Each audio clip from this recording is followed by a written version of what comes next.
राजा विश्वामित्र ने वशिष्ठ मुनि से गौ नंदनी जबरदस्ती लेनी चाहिए। जैसा मैं तुम्हारी तो पांडव टिप चैनल पर सबका स्वागत करती हूँ। इस कथा का वर्णन स्कंद पुराण में मिलता है। कहते हैं जिसके भाग्य में जो लिखा होता है उसे वही प्राप्त होता है।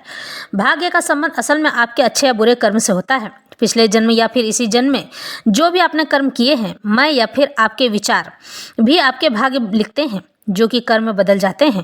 कहते हैं किसी भी मनुष्य को या किसी भी जीव को समय से पहले और भाग्य से ज़्यादा कुछ नहीं मिलता है। इसलिए हमें अच्छे कर्म करते रहना चाहिए ताकि हमारा भाग्य सर्वश्रेष्ठ व उच्च कोटि का हो सके। हमारे जीवन में घटना दुर्घटना तो होती ही रहती है, बस फर्क इतना है कि जानवर बता नहीं सकते हैं और हम मनुष्य बता और जता दोनों ही देते हैं। लेकिन इन सब में गाय को हम सब सनातन धर्म के लोग माता की उपाधि से उन्हें मानते हैं। माता की उपाधि दी गई हमारे यहाँ गाय को। इसी तरह की एक कथा लेकर आई हूँ जो कि विश्वामित्र की है। सूत जी कहते हैं गाधी की महारानी ने भी मंत्र से सिद्ध किए हुए चरु का भक्षण करके, यानी कि खीर का भक्षण करके उसी वर्ष में गर्भ धारण किया। गर्भवती होने पर साध्वी रानी तीर्थ यात्रा के लिए निकली और अनेक प्रकार के व्रतों का पालन करने लगी। जहाँ वेद मंत्रों की ध्वनि हो वहाँ वे बड़े खुशी के साथ जाती थी और सुनती थी। 10वां मास पूर्ण होने पर उन्होंने भी उत्तम कांति से युक्त पुत्र उत्पन्न किया। उनका एक पुत्र हुआ जो चराचर जगत में विश्वामित्र के नाम से प्रसिद्ध हुआ। जैसे शुक्ल पक्ष का चंद्रमा आकाश में प्रतिदिन बढ़ता जाता है, उसी प्रकार महाभाग विश्वामित्र भी हर रोज बढ़ने लगे। जब वे युवावस्था यानी जवान हुए, संपन्न हुए एवं राज्य करने में समर्थ हुए, तब उनके पिता गाधी ने उन्हें राज्य पर अभिषिक्त कर दिया। इसके बाद राजा गाधी अपनी पत्नी के साथ जंगल में चले गए तपस्या करने के लिए। राज्य संचालन में नियुक्त होकर भी विश्वामित्र जी प्रायः ब्राह्मणों के स्वागत सत्कार एवं सत्संग में ही लगे रहते थे। एक समय उन्होंने वन में प्रवेश किया और बहुत से हिंसक पशुओं को मार डाला। फिर जेठ की तपती हुई दोपहरी में भूख प्यास से पीड़ित होकर महात्मा वशिष्ठ के आश्रम पर चले गए। वशिष्ठ जी ने भी उन्हें आदर सम्मान दिया और विश्वामित्र को आया देखकर प्रसन्नता से पूछते हैं कि कहिए अनुभव महाअनुभव, हे महाराज मैं आपके लिए क्या कर सकता हूँ। हे महिपाल आपका स्वागत है, कहिए मेरे आश्रम पर पधारे हुए आपका मैं कौन सा अभिष्ट कार्य पूर्ण करूँ, आपकी कौन सी इच्छा पूर्ण करूँ। तो विश्वामित्र जी कहते हैं हे मुनिवर, मेरी इंद्रियां प्यास से व्याकुल हो रही थी। मैं जल पीने के लिए आपके आश्रम पर आया था, सो यहाँ शीतल जल पी लिया। मेरी प्यास बुझ गई है, अब आज्ञा दीजिए जिससे अपने घर को मैं जाऊँ।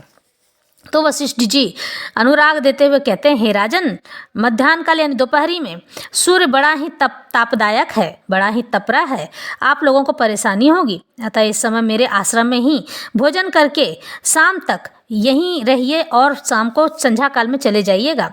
विश्वामित्र जी कहते हैं हे मुनि, मैं चतुरंगिनी सेना के साथ यहाँ आया हूँ, यानी बहुत बड़ी सेना के साथ आया हूँ, आपको बड़ी परेशानी होगी। आपके आश्रम के द्वार पर मेरी सेना भी खड़ी है। जो स्वामी अपने सेवकों के भूखे रहने पर भी भोजन कर लेता है वह स्वयं भयंकर नरक में जाता है, इसलिए मुझे घर लौटने की आज्ञा दीजिए। तो वशिष्ठ जी कहते हैं यदि आपके सेवक मेरे द्वार पर भूखे हैं तो उन सबको बुलाइए, मैं सभी को भोजन से तृप्त कर दूंगा। यह सुनकर राजा विश्वामित्र ने संपूर्ण सेना को वहीं बुला लिया और स्नान संध्या तर्पण तथा जप करके ब्राह्मणों से स्वस्ति वाचन करा के वे सिंहासन पर विराजमान हुए। इसी समय वशिष्ठ जी ने नंदनी नामक धेनु का आह्वान किया। नंदनी गाय उनके पास थी जो 33 कोटि देवताओं को अपने अंदर समाये हुए ली हुई थी और वह विश्वामित्र के आगे जाकर खड़ी हो गई। तब वशिष्ठ जी ने कहा तुम अनेक प्रकार के भक्ष्य भोज्य लेह आदि सब देने वाले थे, तो विविध खाद्य पदार्थों के द्वारा सेना सहित महाराज विश्वामित्र को तृप्त करो। अब भोजन कराओ, जो जो भोजन तुमने कहा था वही वही भोजन मुझे परोस कर देना। साथ ही इनके घोड़े और हाथी आदि के लिए भी चारे दाने आदि की व्यवस्था करना, क्योंकि इतनी बड़ी सेना की व्यवस्था करना किसी के बस की बात नहीं है। तो विश्वामित्र जी इन्हें इतना कहा तो वशिष्ठ मुनि कहते हैं जी महाराज बहुत अच्छा। नंदिनी ने क्षण भर में ही 10,000 सेवकों को उत्पन्न किया। उन सब ने सब प्रकार के भोज्य पदार्थों को लेकर विश्वामित्र की सेना के प्रत्येक व्यक्ति को अलग अलग भोजन परोसा। सेना परिवार हाथी ऊंट घोड़े और बैल आदि सहित महाराज विश्वामित्र पूर्णतः तृप्त हो गए। यह बड़ा ही आश्चर्यजनक देखकर मंत्रियों सहित विश्वामित्र ने विचार किया कि इस उत्तम धेनु को यानी गाय को अपने घर में लेकर चलना चाहिए। ये ब्राह्मण देवता इसे रख कर क्या करेंगे, इनका इस धेनु से क्या लेना देना है। ऐसा विचार करके विश्वामित्र ने कहा हे मुनि श्रेष्ठ, यह गाय मुझे दे दीजिए, इसके मूल्य में रुपए में आपको मैं उत्तम रथ, हाथी, घोड़े तथा अन्य मनोवांछित पदार्थ दे दूंगा।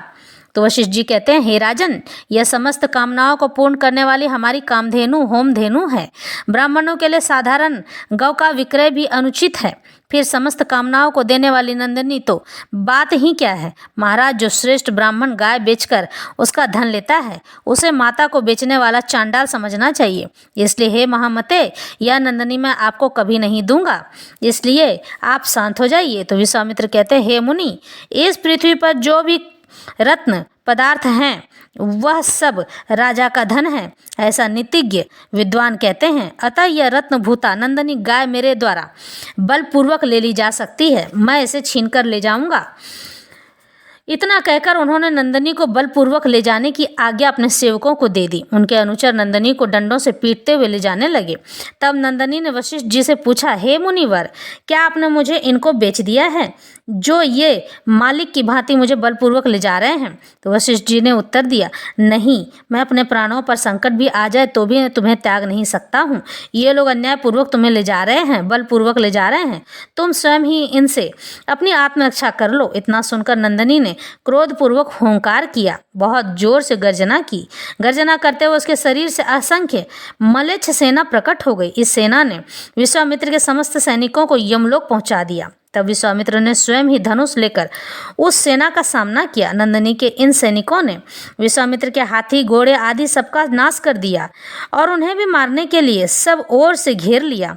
उनके प्राणों पर संकट देख वशिष्ठ जी ने कहा, नंदिनी, राजा अवध्य होता है, यानी कि ये मारा नहीं जा सकता है, इन्हें नहीं मारना चाहिए। अब इन्हें बचा लो। राजा के होने से ही सब लोग सुरक्षित रहकर सन्मार्ग में प्रवृत्त होते हैं, अच्छे मार्ग पर चलते हैं और कुमार्ग से दूर रहते हैं। यह सुनकर नंदिनी ज्यों ही अपने मलेच्छ सैनिकों को मना करने के लिए आई, त्यों ही विश्वामित्र ने तलवार उठाकर उस पर घातक प्रहार करने का विचार किया। यह देख वशिष्ठ जी ने तलवार सहित उनकी बाहों को छीन कर दिया, यानी कि बहुत ही गंदे तरीके से काट दिया। उनकी वह बाएं ही हिल डुल नहीं पा रही थी। राजा विश्वामित्र बड़ी बुरी दशा में पड़ गए थे। उन्होंने लज्जित होकर वशिष्ठ जी से कहा, हे मुनिश्रेष्ठ, इन भयंकर मलेच्छों के हाथ से मारे जाते हुए मुझ असहाय की अब आप ही रक्षा कर सकते हैं तथा मेरी इस बाह को स्तंभ रहित हिलने डुलने लायक भी कर दीजिए। अब मैं घर को लौट जाऊंगा। युद्ध से मेरा कोई लेना देना नहीं है। उदंड पुरुष विद्या, ऐश्वर्य तथा लक्ष्मी को पाकर मदोन्मत्त हो, वैसे ही चिरकाल तक उस स्थिति में नहीं रह पाता जैसे मैं राज्य मद से उन्मत्त हो गया था, यानी कि राज्य पद से अपने आप को घमंडी समझने लगा था। युद्ध में नहीं टिक सका। उनके ऐसा कहने पर वशिष्ठ जी ने उनकी इस भुजा को स्तंभ दोष से मुक्त कर दिया, यानी ठीक कर दिया।